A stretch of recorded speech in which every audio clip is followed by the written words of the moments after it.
What's the latest? I mean, you had a great comeback from retirement. I know there was the whole Cejudo thing out there. Do you have any idea what your plans are from here? Have they contacted you about another fight, anything like that? I've talked a little bit about another fight, but nothing in concrete. Some guys just got scheduled.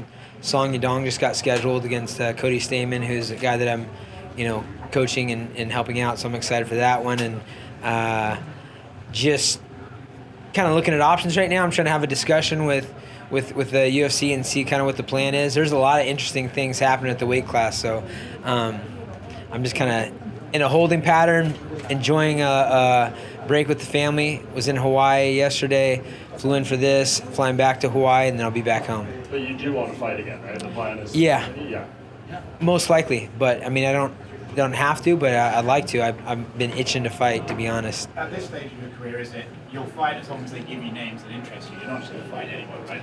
Yeah, it's either or. It's either, pay me to fight whoever you want, or I'll just fight people that sound interesting to me. And so I don't know. I want to talk to Dana about it, to be honest.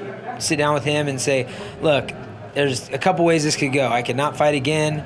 I could fight big fights, or you could pay me a bunch to fight the new up-and-comers that you want to, have me fight. That's the way I look at it. And for me, I don't have to fight. I love fighting. I've been, staying hungry. I'm going to continue to compete regardless. I'm going to do more grappling matches and stay in the gym.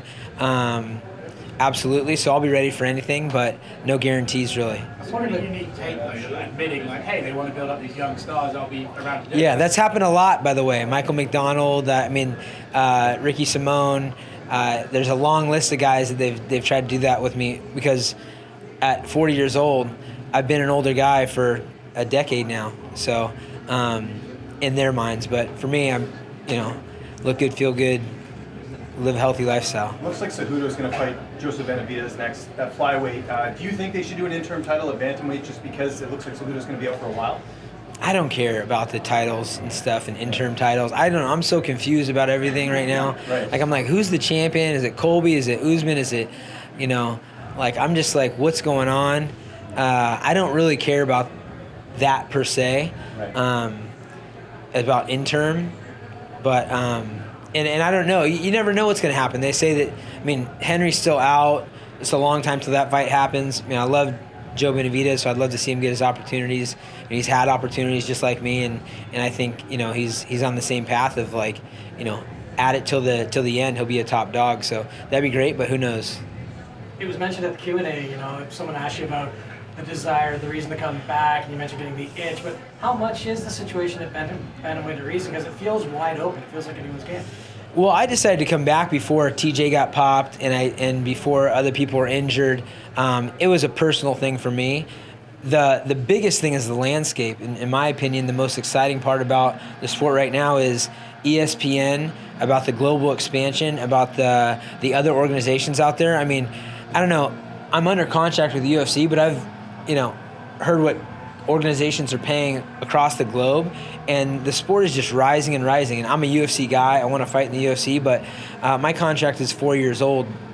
I like to rehash things and say, look, dude, I like to be a warrior for you, but let's have it make sense. How many more fights over the years are on your contract? I have 3 fights left. But you think, you've been away, but you think you'll be able to renegotiate that now instead of waiting? Maybe. Yeah, maybe. Would that be a big factor in you fighting again, is if you're allowed to renegotiate that? Yeah, probably. You mentioned grappling. I know you did Kinetic recently. What was that experience like? That was awesome. So I actually was one of the founders of Kinetic, and I was there as a host and somebody to help run the show. But I didn't get to compete this time. I had done Polaris, I did the Quintet, and then I had done the Submission Underground with Chael. When I was retired, I competed against all world-class guys, world champions, Hall of Famers, and I loved it, man. That's what I do for fun and to stay in shape. I'm not like, I like to do stuff that interests me. So staying in shape for me is rolling jiu-jitsu hard, hitting mitts, holding mitts, drilling with the guys. That's how I stay in shape. The promotional side with that show, is that something you want to do more of? I've got a lot of stuff that I'm doing from a production standpoint. Definitely in the the mixed martial arts space for sure, but other things as well. We had our first movie that we produced called Green Fever, and I've got a lot of stuff that we're working on. A TV show called Insight. I was just going to say, Cody Garbrandt, you're very close with him and a teammate. Any idea when he'll look to return? Because I know we've heard he's had some injuries, and obviously the next fight back is very important. Cody's at a forced break right now because he did this long rehab, healing himself up, which was really proactive. He was getting in amazing shape and still improving, making money, hustling. You see him, doing things everywhere. And then his first day back, he had done an appearance in Washington and got in with Mike Chiesa and Sam Cecilia and those guys. We have a great relationship with them. He went his first day over there and went and sparred and had a serious injury in his wrist, which is kind of the same as the old injury. So it was really disheartening. He texted me that day but he's staying positive, and when Cody's firing on all cylinders, there's no one in the world that can hold a match to him. How about Sage Northcutt? How's he recovering from that last fight? He's doing good. It's been a strange kind of recovery because it's such a unique injury. He's telling me that he's weighing 165 and he wants to fight 55s again, like I always told him to. And that's his exact word. Just like you always said, Mr. Faber. I should be fighting 155s. He's staying lean and staying really positive, but it's going to be a long journey for him back too, and he's in no rush. Do you feel like he was kind of done dirty with that opponent selection? Because a lot of people were saying, this guy's too experienced in the kickboxing.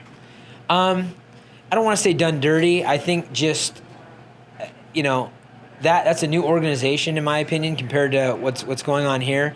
And Sage is a man of faith. He believes in higher power, but he also believes what people are telling him. He takes things at face value, and he was under the impression that nobody's cutting weight, which was really hard for me to believe. I'm saying I don't think that's the case. He's also, excited about the matchup and this and that. He should not be fighting 185 pounds. He's trying to gain weight as much as he can to get to 183, 184 pounds, when in reality he should be fighting competitively at 155, maybe 170 pounds. So that was, you support your guys, but you don't necessarily get to dictate their whole career, unfortunately, in all cases. Last question, guys. Is that a learning experience for him in more ways than one, right? So. Yeah, absolutely. It's a hard lesson, and it's an exciting time for him also. He's got some time off. He's in a good place in his life where he's enjoying other things, and he's such a sweet kid, man.